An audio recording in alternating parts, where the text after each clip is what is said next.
Okay, I'm back with some more information about the carnivorous diet. One of the topics that often comes up is where do you get your vitamin C from? I've included a link with a very lengthy discussion on the topic, a very nice interview and podcast done by Amber O'Hearn, who's done quite a bit of research into this question. Vitamin C, as we know, is essential for hydroxylating certain amino acids to help build collagen, and has a number of different functions in the body as far as antioxidant capacity. The major thing that we see is, after studying basically thousands of people who have been on a carnivorous diet, is that none of them develop scurvy. We've known that for hundreds of years. Looking at some of the Arctic explorers, they noted that fresh meat basically prevented or cured scurvy. And so one of the things is we know that the USDA failed to actually measure vitamin C in meat. They just assumed it to be zero, and some of the independent measurements have shown that it actually has some people even estimate 10 milligrams per pound of meat, which is enough to prevent scurvy. The other thing that's important to know is that when you are running a metabolism that is dependent upon carbohydrates, your requirement for vitamin C goes up significantly. We know that glucose competes with vitamin C across certain transporters in different cellular areas of the body.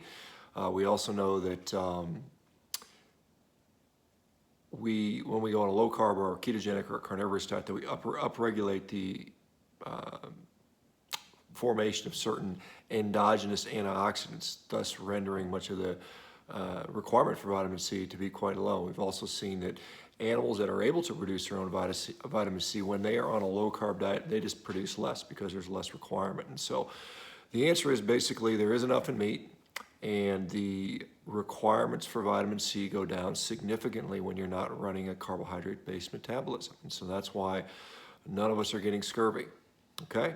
Scurvy is an awful disease. I certainly wouldn't be doing this if I was thinking that I was going to develop scurvy. So we're not seeing that.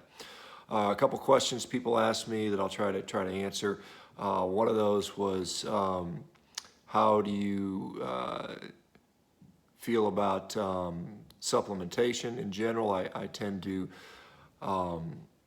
think that in most cases it's not necessary, particularly long term. Some people will have underlying nutrient deficiencies. People with things like gastric bypass disorders will chronically need to supplement just because they can't absorb things. There's some other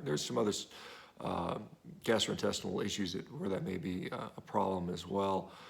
One thing people say is they find that they wouldn't be able to give up certain foods, and that's fine. I'm not recommending everyone do this. I think if you're concerned about your health and you want to find a way to perhaps sort out what in your diet is causing those issues, is an excellent way to do it. Many people that do this, feel so good they just continue, but not everybody does that. I think one of the things that we have to realize is we have a lot of food choices these days. Most of the food, and probably 99% of the food that we now have available to us, didn't even exist, several thousand years ago. And so this sort of food variety and the idea that you couldn't live life without all these different selections of 25 different flavored potato chips and 13 different flavors of water, it just didn't even exist that long ago. And so if you look at it on an evolutionary time scale, most humans or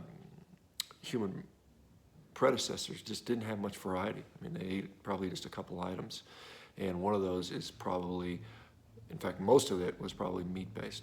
So anyway, continue to send your questions in. I'll check these time to time and try to put up videos on a little more regular basis. Hopefully I can improve the production quality as I get set up for that stuff. And we'll go from there. All right, guys, I thank you guys for your comments and your support. And if you're interested in participating, check out the World Carnivore Month Facebook group. We've got close to 3,000 members already, and it's only not even 2 weeks into January. And so lots of information being passed around. There's a lot of people that have knowledge on this stuff now. The number of people doing this grows every day. And I think more people are finding out that a lot of things we've been taught about nutrition just when you critically test those things, they don't hold up. All right, guys, enjoy, and we'll talk to you later.